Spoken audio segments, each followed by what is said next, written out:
In this presentation, we're going to see about the congestion control and quality of services. Let us move to the slide. Congestion. If the network load is more than the congestion capacity, which is nothing but the number of packet or else the data is more when compared to the capacity of the network, then there will be congestion occurs.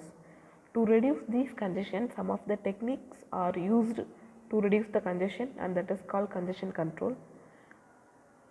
Congestion control is classified into two types, which is open loop congestion control and closed loop congestion control.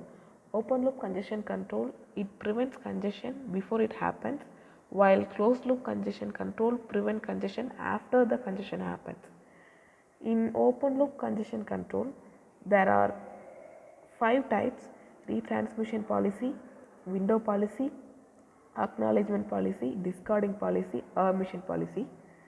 In retransmission policy, it is the policy in which sender retransmission of the packets are taken care. Let us consider a sender and receiver. If a data is sent to the receiver in return sends the acknowledgement, then again a data is received which is lost. The sender has the ability to retransmit it, and that is called retransmission policy. Next policy is window policy. This type of window occurs at the sender side, may also affect the congestion. There are 2 types: selective repeat window and go back N window.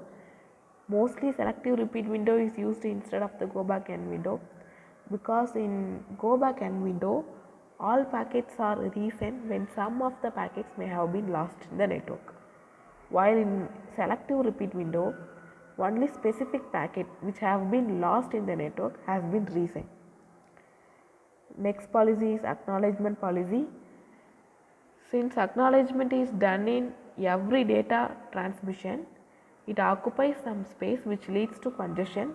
To prevent this, acknowledgement policy is introduced. And then next policy is discarding policy. Router discards the corrupted or less sensitive packets and to maintain the quality of a message. Admission policy. In admission policy, a mechanism should be prevent for the congestion, that is the quality of services. And next, closed loop congestion control. The closed loop congestion control strategies attempt to reduce congestion after it happens. There are 4 types: back pressure, choke point, implicit signaling, explicit signaling. Back pressure, it is a technique in which a congested node stops receiving packet from upstream node. In this picture, there is source and destination in between 4 stages. Let us consider this as a router. If a data is sent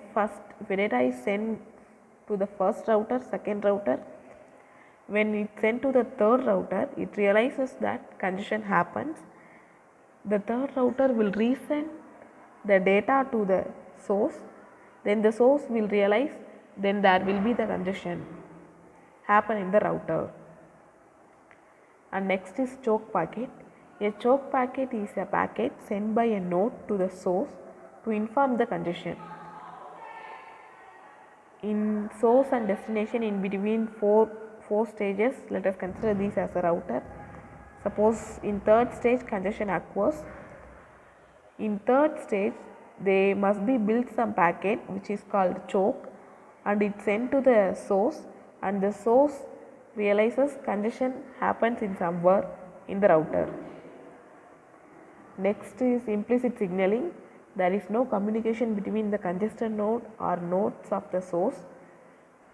It guesses there is congestion somewhere in the network from the other symptoms. In explicit signaling, if a node experiences congestion, it can explicitly send a packet to the source to inform about congestion. Congestion signaling can occur in either forward or backward direction. In backward direction, a bit can be set in a packet moving in the direction opposite to the congestion, while in forward direction, it moves in the forward of the congestion. This bit can warn the source that there is congestion and that it needs to slow down to avoid the discarding of packets, while in forward signaling, This bit can warn the destination that there is congestion. The receiver in this case can use policies such as down the acknowledgement to prevent the congestion. Next is quality of services. The quality of service is defined as how well or efficiently data transmission are taking place. There are 4 flow characteristics, which is reliability, delay, jitter, bandwidth. Reliability is measured by frequency of failure, means how long it takes a link to recover from a failure. For example, email file transfer must have reliable transmission. Delay, time taken for a packet to be passed from the sender to the receiver. There are 4 components in this delay, which is propagation time, transmission time, queuing time, processing time. Propagation time is nothing but time taken by the packet to travel from sender to receiver, that is the distance from the sender to receiver. And the transmission time is time taken by a packet to be placed on a transmission for travel, that is preparation time.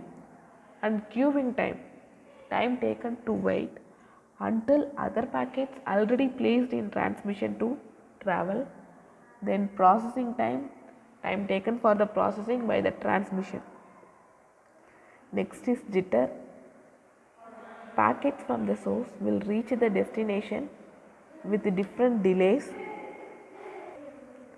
This variation in delay is known as jitter. It can be seriously affect the quality of streaming audio or video. And last is bandwidth. It is the maximal data transfer that can be sustained between 2 points, bitrate directly proportional to bandwidth. Different application needs different bandwidth. For example, in video conferencing, we need to send millions of bits per second. And that's all of my topic. Thank you.